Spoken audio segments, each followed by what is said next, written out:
erokamano Dina. Awinjo ne paro kawuok kuom Kennedy Ondiek bende. Kasipul gin gi yiero ma dhano kod gima idhi tim.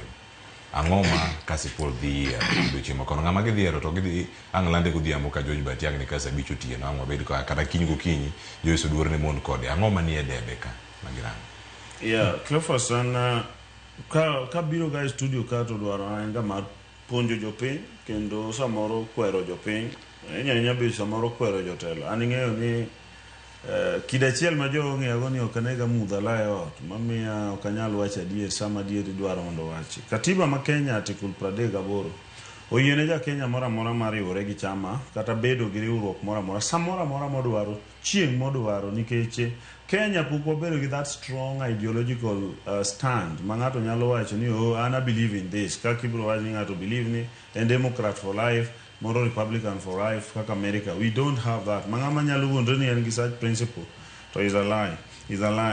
Kora atero to history mar Kasipul ngeni nyaka understand ni to terrain mar politics jomoko nyalo wuoyo samoro gin welo samoro bende ging'eyo samoro be ging'eyo. An asebedo nyaka PA mar a member of parliament campaigner mar Kasipul in the past. Koro Kasipul king'eyo chakre Onyanga Yodo 1963 kokao member of parliament mi read rika mano during one party state nibro yudo negi wilore gi James Mbori kawuono Yodo yombi James Mbori yombi to dalogo ne en one party state nyaka sama ne wabedo gi Otieno Kopeyo makoro duogo ka Ford Kenya sa multi party 1992 kibro yudo ni ng'iyane history miwacho ma violence in Kasipul and ng'iyane ni to is it gimo emerge today ben gima no chakore today gi the current member of parliament nikech gima nie ballot ma Kasipul wacho gimi dhi yier gima nie ballot mar Kasipul osebedo okete kaka narrative mar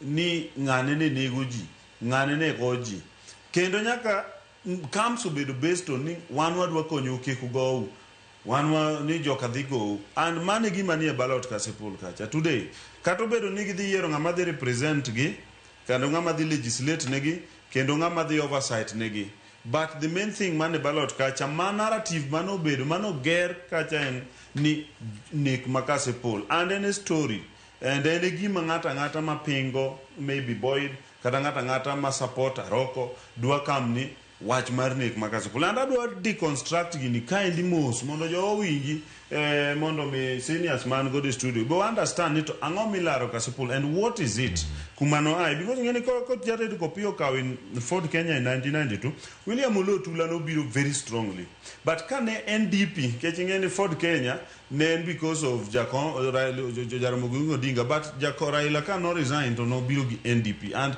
mane manokelo most people MP stay almost 10 majluo no biro gi no the NDP so there was traces of violence mane nyawacho wijoni delweny maduong the famous Beti Masikri sa mane nitie kindo Olotula to gi Kopeyo and kidhi sama koro Peter Widi to koro biro gi ludhe it started gi ludhe there mano tieko Beti kidogo mondo mi Owidi win. This is the history mar Kasipul and ng'ama winja kan confirm ni ka Peter Widi otho and my manotamu ODM miyo maybe family member mar Owidi ticket that time because the nature mar politics maninitie it was fair ni gini lweny ng'enye maka wamiyo these persons ma samoro kwan go sure mapoko bede political terrain samoro may not survive and mane gima nomiyo the family didn't get the ticket they ended up with Paddy Ahenda mago maliekore I mean critical analysis and almost 95% truth kelo kama Peter Paddy Ahenda be a member of parliament bang Owidi in the by-election man was the first time Kasipul faced a by-election because of Thor mar Peter Owidi and that work on ni Oyugi Magwanga came in Mondigol Paddy Ahenda that time he came in with the brand of Tiacha and managed name mar Oyugi Magwanga even today as we speak Tiacha and Tiacha ni was the fact ni the chwadi jok mani was presumed to be supporting Paddy Ahenda nena kiboko niro the properly and sama koriero Ong'ondo were in 2013 Ong'ondo no year on ground ni dhi bedo savior mar jo Kasipul elwet Tiacha And that is the thing. Ma between kokal, mondo mini wog kata mana kowidi malo, nitie center milo ni kowidi, malo kitwenyo kiridori, nyaera kanyo mondo mini chop kato yugis, e kid junction, madhi kasimba, no, nen kiboko mao kitony.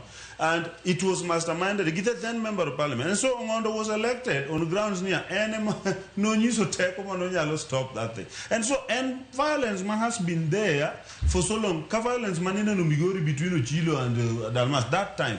That is the trend man in Kanyo. Okay, and Gimose be observed Karakarachonyo. It has never been that Karachonyo constituency in several other constituencies. I want to tell the people Makasipul, Kataka get the debe today.